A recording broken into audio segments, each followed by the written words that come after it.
Hello,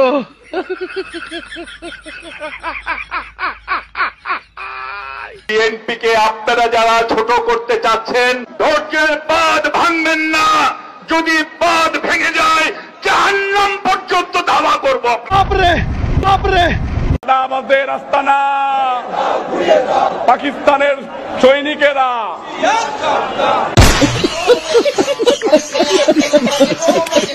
রাষ্ট্রপতি জিয়াউর রহমান, আমাদের আপসীন নেত্রী বেগম খালেদা জিয়ার সন্তান।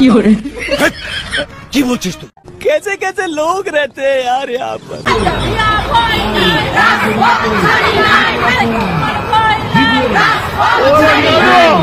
ওই যে বলেছি যে খালেদা জিয়া ভয় নেই, রাজপথ ছাড়ি নাই, এই কথায় আমি বিশ্বাসী নই, এই কথা আমি মানি না। রাজপথে আমি কেন অনেককেই বলবো, আমার নেতাদেরও বলবো যে রাজপথে তখন থাকার কথা থাকে নাই, রাজপথ ছাড়ি নাই বলে ভুল হবে। এই স্লোগানগুলি দয়া করে আর দেবে না। तुम्हारा सारा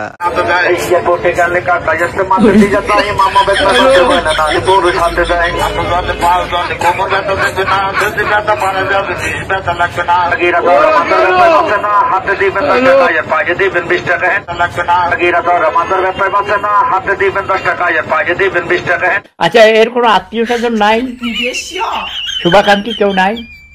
তাকে নিয়ে আপনারা একটু পাবনা নিয়ে ভর্তি করে দেন, যত টাকা লাগে আমি দিব। हे प्रभु हे हरि राम कृष्ण जगन्नाथ प्रेमानंदी, ये क्या हुआ? गलाव में पानी आ गया, गामछा भी खुल गया मेरा, लेंटी ये देखिए। মৌলবাদী ধর্মীয় লোক আছে কিন্তু মৌলবাদী নয়, তারা বাংলাদেশকে ভালোবাসে, তাদের অবদান আছে দেশের জন্য এবং তারা দেশকে রক্ষা করতে চায়। বলতে চাই যে এই দেশকে কোনো চরমপন্থা বা মৌলবাদের অভয়ারণ্য যেন কোনোদিন পরিণত হতে না পারে, সেটিও কিন্তু আমাদের প্রত্যাশা, সেটিও আমাদের লক্ষ্য। এটা কোনো কথা? এটা কেমন একটা অসভ্যতা বলেন। পাগলও বলে কারা আগামী দিন ক্ষমতায় আসবে। বিএনপিকে আমলে নিতে চাচ্ছে না। সংস্কারের নামে, বিচারের নামে আরো কি কি সব ফেতনা, খুব অন্যায় হয়েছে। বিষয় সামনে এনে নির্বাচনটা কিভাবে ঠেকানো যায়।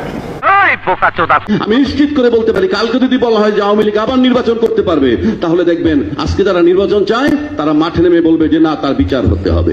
বিভিন্ন ইউনিভার্সিটির ভাইস চ্যান্সেলর তারা জামাতের লোক, বিভিন্ন কোর্টের ম্যাজিস্ট্রেট নতুন যারা যাচ্ছে সব জামাতের লোক। আমরা কি করি? বাস স্ট্যান্ড দখল করতেছি, আমরা লঞ্চ ঘাট দখল করতেছি।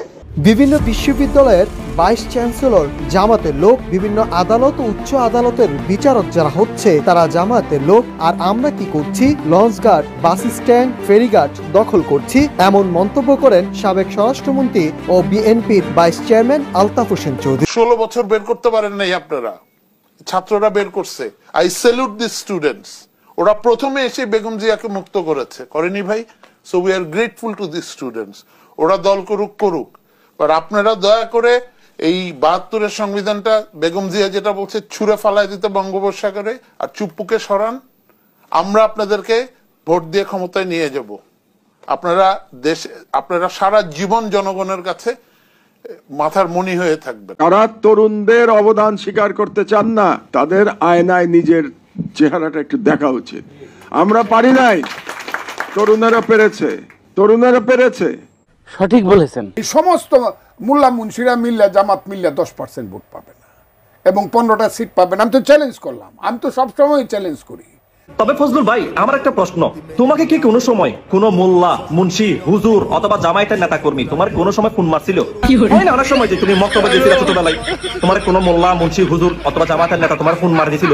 তোমার যে ফোন মারি দিছে সেই ফোন মারার ব্যথাটা এখনো পর্যন্ত তোমার লাগে? আর এসব সুর বাচ্চা মারা গেলে যেন কোনো মোল্লা, কোনো হুজুর যেন জানাজাও না পড়ায়।